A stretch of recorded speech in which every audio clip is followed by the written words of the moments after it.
새벽빛 묵상 이사야 9장 8절에서 10장 4절.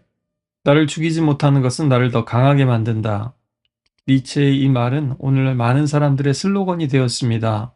오늘 하나님께서는 이런 태도를 가진 북이스라엘 사람들에게 말씀하십니다. 바로 앞에서 하나님께서 약속하신 왕은 정의와 공의로 다스리겠지만 지금 이들의 현실은 정반대입니다. 교만과 거짓 지도력, 사회적인 폭력, 형제 간의 자기 파괴, 불법을 합법으로 만들고 약자들을 착취하는 것이 나라를 집어삼키고 있습니다. 하나님은 그들에게 말씀을 보내시고 그 말씀이 그들에게 임했습니다. 문자적으로는 말씀이 떨어졌다라는 뜻입니다. 하나님의 말씀은 사람들의 마음속에서뿐만 아니라 역사 속에서도 씨앗처럼 떨어져서 시간이 지나면 반드시 성취됩니다. 열매를 맺게 되죠. 그러나 에브라임과 사마리아 주민들, 즉 북이스라엘 백성들은 교만하고 완악한 마음으로 반응했습니다. 바벨탑 이래로 하나님 없이 자신들의 세상을 만들려는 인간들의 프로젝트, 팽창된 자아의 모습입니다. 하나님께서 그들을 무너뜨리셨는데도 그들은 벽돌이 무너졌으면 다듬은 돌로, 뽕나무들이 찍혔으면 백향목으로 다시 세울 것이다 라고 합니다. 무너진 이유는 생각하지 않고 다시 회복하기만 바라는 겁니다. 하나님은 방향을 제고하라고 하시는데 사람들은 재료만 바꾸어서 다시 지으려고 합니다. 실제로 북이스라엘은 계속해서 정권이 바뀌는 그런 상황이기도 했습니다. 그러나 하나님은 그들의 대적인 아수르를 일으켜서 그들을 치실 것입니다. 또 오히려 같은 편이라고 동맹을 맺었던 아람마저도 등을 돌리고 블레셋까지도 그들을 침범하게 될 겁니다. 동쪽과 남서쪽 그리고 북쪽 모두 사방에서 우겨쌈을 당하게 됩니다. 하나님은 그들이 돌아오지 않을 것이라는 것을, 그들이 이렇게 고집스럽다는 것도 잘 아십니다. 그러나 하나님께서도 그 진노를 거두지 않으십니다. 때로 아이가 자라는 과정에서 그 고집을 꺾어야 할 때가 있듯이 말입니다. 진정으로 믿음이 자라고 또 하나님 앞에서 장성한 사람이 되기 위해서는 그 고집이 꺾이는 과정을 반드시 겪어야만 합니다. 그러나 책망과 심판이 모두에게 회개의 기회가 되는 것은 아닙니다. 들을 귀 있는 자만이 듣는 겁니다. 그들은 자신들을 향해 회초리를 드신 하나님께로 돌아오지 않고 하나님을 찾지도 않습니다. 그래서 하나님께서는 하루 사이에 이스라엘 중에서 머리와 꼬리와 종려나무 가지와 갈대를 끊으실 거라고 합니다. 그 머리는 곧 장로와 존귀한 자고 그 꼬리는 곧 거짓말을 가르치는 선지자라고 합니다. 지도자가 백성들을 미혹하고 인도를 받는 자들은 멸망하게 됩니다.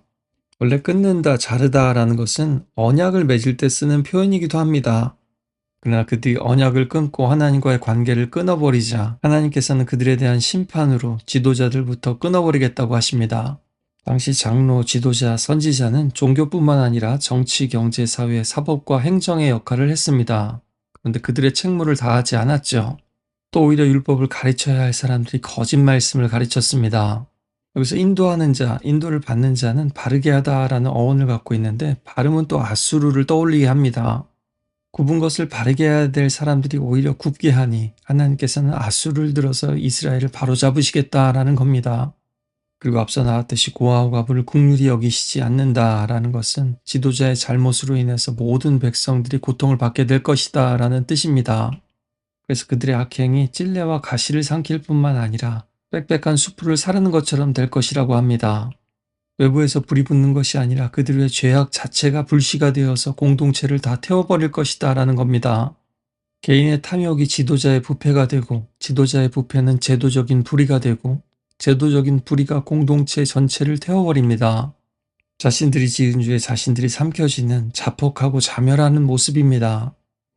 또 자기 형제를 아끼지 않는, 형제를 불길에 던지는 무자비한 사회의 모습입니다. 자기 얼굴 불 가운데 지나가게 하는 것은 성경에서 그 많은 가나안의 우상 숭배, 그 몰렉 숭배의 문화입니다. 그런데 이들이 하는 행위는 마치 그것과 같다는 겁니다. 또 심지어 자기 팔을 먹는 파국적인 상황, 즉 내란의 상황까지 몰리게 될 겁니다.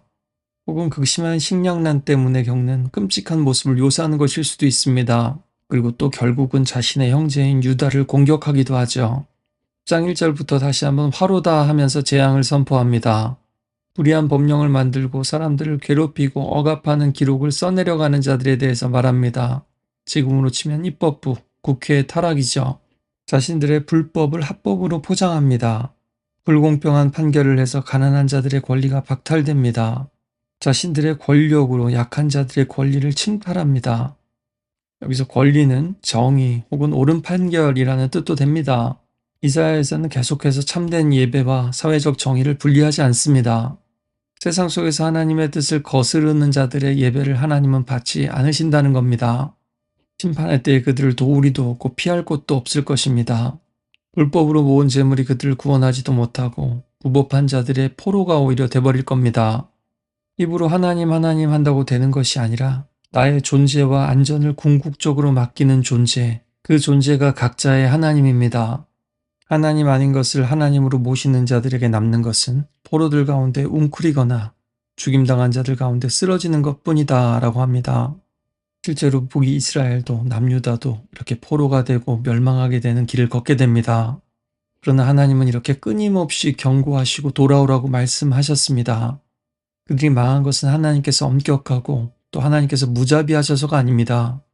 하나님의 사랑과 오래 참으심을 무시하고 결국 회개하지 않았기 때문입니다. 들키지 않으면 되고 또 적당히 했는데 또 위기가 넘어가면 반복해서 그러는 겁니다. 그래서 오늘 4번이나 그럼에도 회개하지 않는다고 돌아오지 않는다고 합니다. 마치 나를 죽이지 못하는 것은 나를 더 강하게 한다 라는 그런 소신을 가진 자처럼 말입니다. 북이스라엘뿐만 아니라 성경이 묘사하는 인간은 이렇게 징계와 심판을 받아도 돌아오지 않고 악을 계속해서 태우며 거짓 지도자를 따르고 마침내 불의를 합법으로 만듭니다. 따라서 우리 개인의 내부에서 사회 공동체 내부에서 해결책을 찾기가 어렵습니다. 그래서 주신 약속이 바로 이사야 9장 1절부터 7절에 있었죠. 어둠 속에 큰 빛이 비치고 한 아기가 태어나고 그의 이름은 기묘라 모사라 전능하신 하나님, 영존하신 하나님, 평강의 왕입니다. 세상을 보십시오. 지금도 참된 왕이, 참된 지도자가 필요하지 않겠습니까? 그들이 입술로 외치는 정의와 평화대로 정말 그들이 행하고 있습니까? 또 우리는 서로서로를 돌보고 세우고 살리려고 합니까? 아니면 갈수록 갈라치기를 하고 있습니까? 그래서 돌만 갈아치우고 재료만 갈아치우면서 문명을 세워가려는 사람들에게 하나님은 돌이 아니라 마음을 바꾸라고 하십니다. 그리고 하나님의 말씀을 돌판이 아니라 우리 마음에 새겨주셨습니다. 우리가 예수님을 믿는 것은 가난한 우리에게 복음이 전해지고 포로됐던 내가 자유함을 입고 눌렸던 내가 해방되었다라는 뜻입니다. 여러분은 정말 이런 은혜를 입으셨습니까? 그렇지만 또한 우리는 여전히 바로잡아야 될 많은 것들이 있지 않습니까? 우리 안에뿐만 아니라 우리가 살아가는 이 세상에도 말입니다. 이 시간도 우리가 다시 한번 하나님께 돌아가고 우리 안에 잘못된 것들을 바로잡아 주시고 또 우리를 통해서 이 세상에 잘못된 것들을 바로잡아 달라고 이렇게 기도하며 나아가겠습니다. 늘 주님께 다시 돌아오고 또 돌아오고 하나님께 묻고 구하고 찾읍시다.